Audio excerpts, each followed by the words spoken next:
From cellmates to soulmates. At ngayon, business partners. Saksihan ang pag-iibigan na nabuo sa loob ng kulungan. Sabi nila, sa dinami-rami ng tao sa mundo, may isa raw dito na katadhana para sa iyo. Ika nga, at the right place, at the right time, matatagpuan mo ang iyong the one. Kahit pa, sa loob ng kulungan.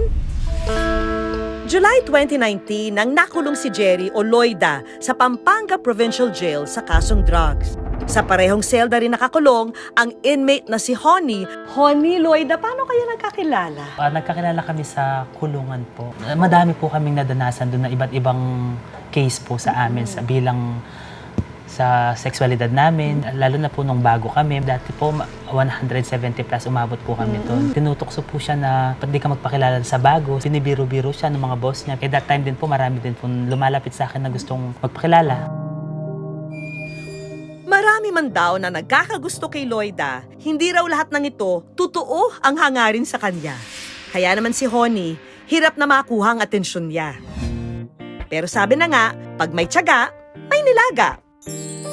Si Honey, hindi na napigilan ang pag-ibig na nararamdaman. Nagustuhan ko po kay Loida. Mabait po siya, pag-aruga. Nung nagkasakit po ako, siya po nag-alaga sa akin dito. Kaya tuwing nagluluto ng araw noon si Honey sa kulungan, lagi raw niyang naiisip na dalhan si Loida. Kaya naman, unti-unti na ring nade-develop si Loida sa kanya. Tila ba ito na raw ang pag-ibig na matagal na niyang hinahanap. Hanggang ang dalawa, naging official na. 2021 nang sila rin ay makalaya. Pero bago pa man tuluyang magsama sa labas, naging malaking pagsubok ang kanilang paghihiwalay. Naunang lumabas si Honey, habang si Loida naiwan sa bilangguan. Hindi ka ba parang na-insecure no, na nakalaya na siya? Sobrang dami ko pong insecurity nun, ma'am. Kasi lalo na tinutokso ako sa loob, ma'am, nasa loob ako, sabi ng mga kasamahan ko. O wag mo nang hintayin yun, maraming makikita yun, maraming makikilala yun na babae. Sobrang lungkot. Pero hindi sila nagpakulong sa sinasabi ng iba.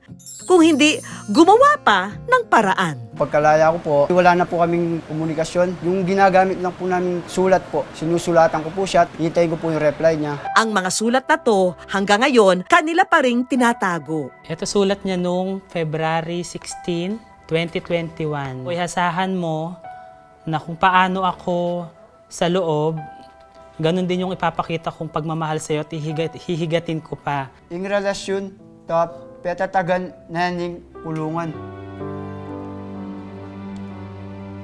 Paboritado. Siya dabalo na giyabayan at nagdala ng tamok yan. Malaguran ka, way ko, api man sir, way. Loida.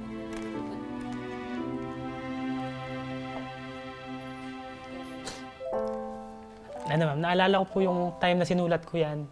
Kasi sobrang hirap po yung pinagdaanan ko sa loob nung wala siya.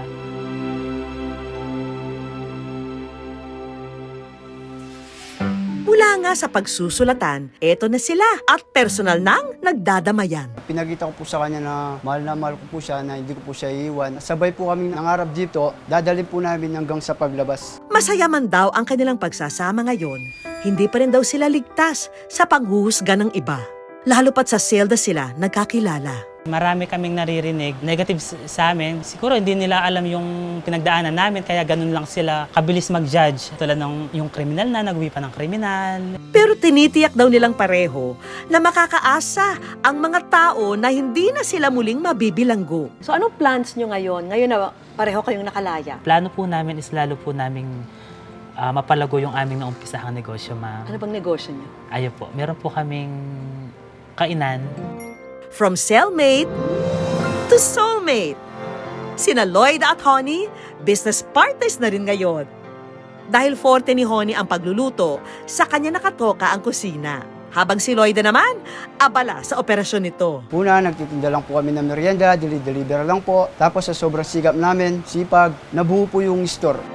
Dahil sa kanilang pagtsatsaga, nakapagpundar na rin sila ng sidecar na ginagamit sa pagtitinda.